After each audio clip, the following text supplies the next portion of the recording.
Assalamualaikum warahmatullahi wabarakatuh. Pagi semuanya. Waalaikumsalam Waalaikumsalam warahmatullahi warahmatullahi wabarakatuh. wabarakatuh. Pagi, Bu. Pagi. Sebelum memulai KBM hari ini, alangkah baiknya kita berdoa menurut ajaran dan kepercayaan masing-masing. Berdoa dimulai. Berdoa selesai. Hari ini Ibu akan menjelaskan materi tentang pengertian penerimaan, penyimpanan, dan penyaluran sarana dan prasarana. Dan untuk link absen sudah Ibu kirimkan ke grup WA ya, maksimal pengisiannya jam 12. Setelah jam itu akan Ibu anggap tidak hadir atau alfa. Oke, kita mulai pelajaran hari ini, yaitu mengenai pengertian penerimaan, penyimpanan, dan penyaluran. Penerimaan barang adalah menerima fisik, barang dari pabrik prinsipal atau distributor yang disesuaikan dengan dokumen pemesanan dan pengiriman, dan dalam kondisi yang sesuai dengan persyaratan penanganan barangnya. Untuk menghindari terjadinya kesalahpahaman dalam penerimaan barang, maka kita perlu membuat mekanisme yang tepat dan didukung oleh administrasi yang benar. Terdapat 3 poin penting dalam aktivitas penerimaan barang. Ada yang tahu nggak apa aja? 3 poin penting itu. Saya, Bu. Ya, Jani. Poin dari aktivitas penerimaan barang adalah fisik barang yang diterima, dokumentasi, lalu cara penanganan barang. Ya, betul sekali. Yang pertama ada fisik barang yang diterima, kemudian ada dokumentasi, dan yang terakhir ada cara penanganan barang. Yang pertama ada fisik barang yang diterima.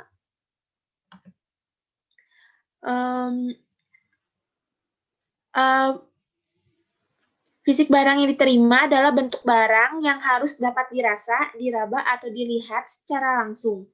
Penerimaan yang bukan berupa fisik barang dapat menyebabkan perbedaan proses dan hasil yang dicapai. Oleh karena itu, terdapat beberapa persyaratan agar fisik barang yang diterima, yaitu yang pertama ada menerima fisik barang secara langsung, bukan hanya dokumennya saja, tapi barangnya juga. Yang kedua ada secara fisik barang dapat dilihat, diraba, atau dirasa, dan dapat dibandingkan dengan dokumen pengantarnya. Kemudian ada pengecekan acak atau keseluruhan kondisi barang.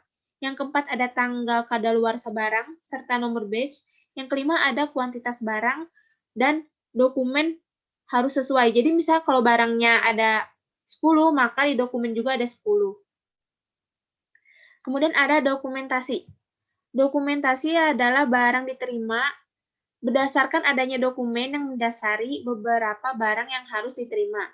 Jenis barangnya apa, dan untuk memastikan bahwa barang yang diterima adalah barang yang sama dengan yang dikirimkan. Oleh karena itu, penting adanya dokumen dari pemesanan.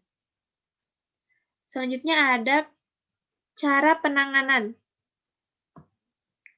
Cara penanganan karena penerimaan barang merupakan aktivitas operasional gudang yang sangat penting, yang merupakan awal dari penanganan barang. Persyaratan penanganan kondisi khusus yang harus disiapkan pada saat barang tersebut diterima ada 3, yaitu ada tangani barang sesuai dengan siklus hidupnya, seperti menyesuaikan suhu dan menyimpannya menurut dari tanggal kadaluarsa.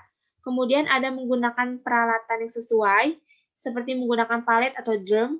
Kemudian ada pahami aturan keselamatannya, misalkan barang tersebut atau produk tersebut memiliki bahan kimia atau bahan beracun dan mudah meledak. Kemudian ada penyimpanan. Ada yang tahu nggak di sini penyimpanan apa? Saya, Bu. Ya. Penyimpanan adalah menempatkan barang di dalam gudang untuk disimpan atau dipersiapkan untuk proses selanjutnya. Ya, betul sekali.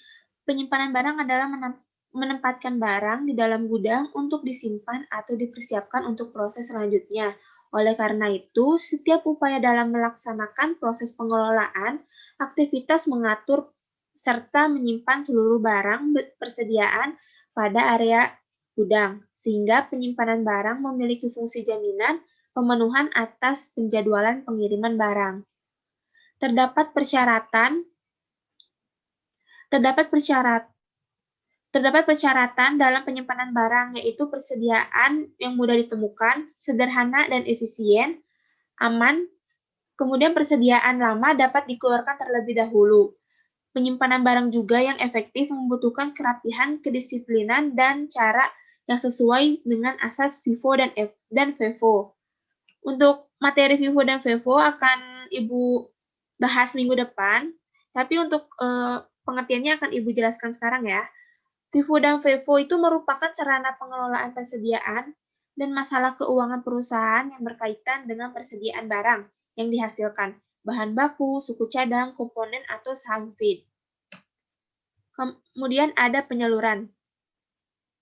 Penyaluran adalah memperlancar proses arus barang dan jasa dari produsen ke konsumen dalam hal pergudangan, yaitu menyalurkan barang dari gudang transit ke gudang persediaan.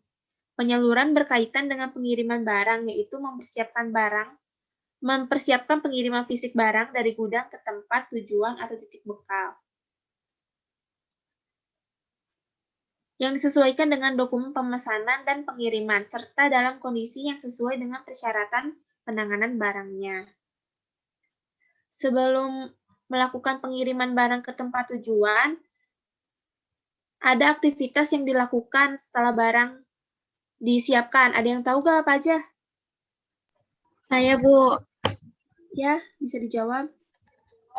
Ada pengepakan dan pemilihan atau sortasi, Bu. Ya, betul. Ada pengepakan dan pemilihan atau sortasi. Pengepakan itu dilakukan secara sendiri-sendiri atau digabungkan untuk kenyamanan atau keamanan barang tersebut. Sementara sortasi itu mengumpulkan pengepakan ke tujuan yang benar dan harus membandingkan antara kapasitas muatan dan tujuan yang akan dilalui. Pengiriman barang juga meliputi perencanaan. Pengiriman barang meliputi perencanaan, pendistribusian barang yang dibuat oleh Biro Perdagangan Barang, pengumpulan barang yang dibutuhkan, pemindahan barang ke tempat gudang ekspedisi, pengecekan fisik, tipe, jumlah, dan kondisi barang. Kemudian ada perlindungan dan pengemasan barang dan pemuatan barang untuk diangkut ke tempat tujuan. Oke, karena materi hari ini sudah selesai, sebelum mengakhirinya, Ibu ingin ada satu orang yang memberikan kesimpulan? Saya, Bu. Iya, boleh kan? Jadi penerimaan barang adalah menerima fisik barang dari pabrik, prinsipal atau distributor yang disesuaikan dengan dokumen pemesanan dan pengiriman dan dalam kondisi yang sesuai dengan persyaratan penanganan barangnya. Kemudian terdapat 3 poin aktivitas penerimaan barang. Yang pertama ada fisik barang yang diterima, kemudian ada dokumentasi dan cara penanganan barang. Lalu penyimpanan barang ini adalah menempatkan barang di dalam gudang untuk disimpan atau dipersiapkan untuk proses selanjutnya. Lalu penyaluran barang adalah menyalurkan barang dari gudang ke gudang transit ke gudang persediaan, gitu Bu. Iya, bagus sekali Fani jawabannya.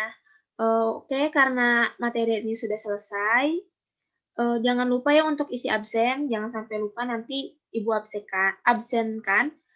Dan untuk tugas materi hari ini akan Ibu kirimkan ke Google Classroom dengan deadline besok jam 10 malam. Sampai bertemu di pertemuan selanjutnya ya semuanya. Wassalamualaikum warahmatullahi wabarakatuh. Waalaikumsalam Waalaikumsalam warahmatullahi wabarakatuh. Terima kasih, Bu.